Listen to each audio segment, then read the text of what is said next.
ഞങ്ങളിപ്പോൾ നിൽക്കുന്നത് പുതുവൈപ്പിലെ ബീച്ച് ടൂറിസത്തിലാണ്. അപ്പോൾ എല്ലാവർക്കും മായലോകത്തിൻ്റെ പുതിയൊരു വീഡിയോയിലേക്ക് സ്വാഗതം. ഇന്ന് ടൂറിസത്തിൻ്റെ ലാസ്റ്റ് ഡേ ആണ്, അതായത് ജനുവരി 1. അപ്പോൾ ഒത്തിരി ആളുകൾ വന്നും പോയിക്കൊണ്ടേയിരിക്കുകയാണ്. എല്ലാ വർഷവും ഇവിടെ ഫെസ്റ്റ് നടക്കാറുണ്ട് കേട്ടോ. ഈ ഫെസ്റ്റിലേക്ക് ഒത്തിരി വിദേശികൾ വരാറുണ്ട്.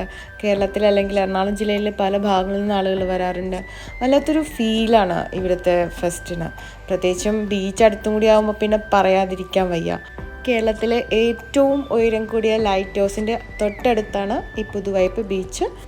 വൈപ്പിൻകരയുടെ സമ്പന്നതയുടെ അല്ലെങ്കിൽ സംസ്കാരത്തിൻ്റെ ഒരു പ്രതീകമാണ് ഈ ഫെസ്റ്റ് എന്ന് വേണമെങ്കിൽ പറയാവുന്നതാണ്. ജയൻറ്റ് വീലാണ് എനിക്ക് ഏറ്റവും അട്രാക്ഷനായിട്ട് തോന്നിയത്. എനിക്ക് സമയക്കുറവുള്ളതുകൊണ്ട് കയറിയില്ല. നല്ല ആഗ്രഹം ഉണ്ടായിരുന്നു കയറണമെന്ന്. പിന്നെ കുട്ടികളുണ്ടല്ലോ, അപ്പോൾ അവന്മാർക്കത് ചിലപ്പോൾ പേടി തോന്നാം. ഇവിടെ കാർണിവൽ ഉണ്ടായിരുന്നു, പിന്നെ ബൈക്ക് റേസ് ഉണ്ടായിരുന്നു, സ്ത്രീകളുടെയും പുരുഷന്മാരുടെയും. പിന്നെ ഒത്തിരി പ്രോഗ്രാമുകൾ നടക്കുന്നുണ്ടായിരുന്നു കേട്ടോ. നല്ല റഷായിരുന്നു. എങ്കിൽ കൂടിയും ബീച്ച് അടുത്തുള്ളത് കൊണ്ട് നമ്മൾ പെട്ടെന്ന് റിഫ്രഷ് ആവുന്നുണ്ടായിരുന്നു. വല്ലാത്തൊരു ഫീലായിരുന്നു. അപ്പോൾ ഇന്നലത്തോടുകൂടി അത് കഴിഞ്ഞു എന്ന് കേട്ടപ്പോൾ വളരെ വിഷമമായി. കാരണം എനിക്ക് ഒത്തിരി റൈഡുകൾ കയറണം എന്ന് ആഗ്രഹം ഉണ്ടായിരുന്നു. പിന്നെ ഒത്തിരി ഷോപ്സുകളുണ്ടായിരുന്നു. എല്ലാ വർഷവും ഉണ്ടായിരുന്നതിനേക്കാളും ഏറ്റവും വലിയ ഉയരം കൂടിയതുമായിട്ടുള്ള ജയൻറ്റ് വീലാണ് ഈ വർഷം വന്നതെന്ന് പറയുന്നുണ്ടായിരുന്നു. ഈ ബീച്ചിൻ്റെ ഒരു പ്രത്യേകത എന്ന് വെച്ചാൽ ഇത് വൈപ്പിൻകരയുടെ തെക്കേ അറ്റത്താണ്. അപ്പം ഈ ബീച്ചിനോട് ചേർന്ന് കണ്ടൽ വനങ്ങളുള്ളത് കൊണ്ട് തന്നെ ഒരു പ്രത്യേക ഭംഗിയാണ്. ഇവിടെ ഒത്തിരി ആളുകൾ ഷൂട്ടിങ്ങിനായിട്ട് വരാറുണ്ട്. പിന്നെ ലൈറ്റ് ഹൗസും അടുത്തായതുകൊണ്ട് ഒത്തിരി എന്താ പറയുക, ടൂറിസ്റ്റിനെ അട്രാക്റ്റ് ചെയ്യുന്നൊരു ബീച്ചും കൂടിയാണ്. ശനിയും ഞായറും ഇവിടെ ഒരു രക്ഷയുണ്ടാവില്ല. ആ ദിവസങ്ങളിൽ ഇവിടെ നീന്തലും പഠിപ്പിക്കുന്നുണ്ട് കടലിൽ.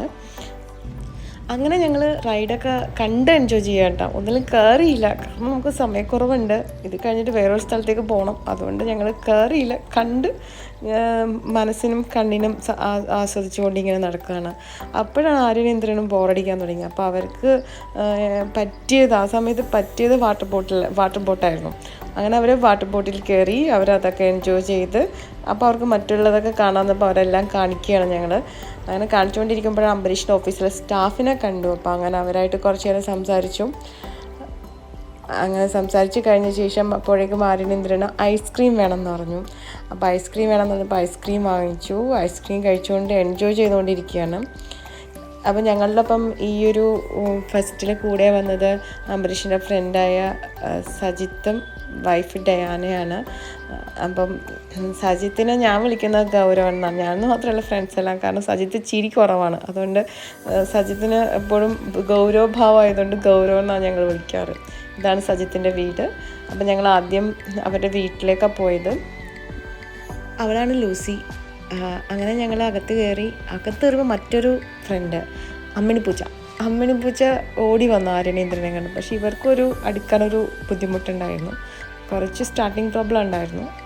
അങ്ങനെ ഞങ്ങൾ കുറച്ച് നേരം അവിടെ ചിലവഴിച്ച ശേഷം അവരൊക്കെയായിട്ടൊക്കെ സംസാരിച്ചിരുന്നു.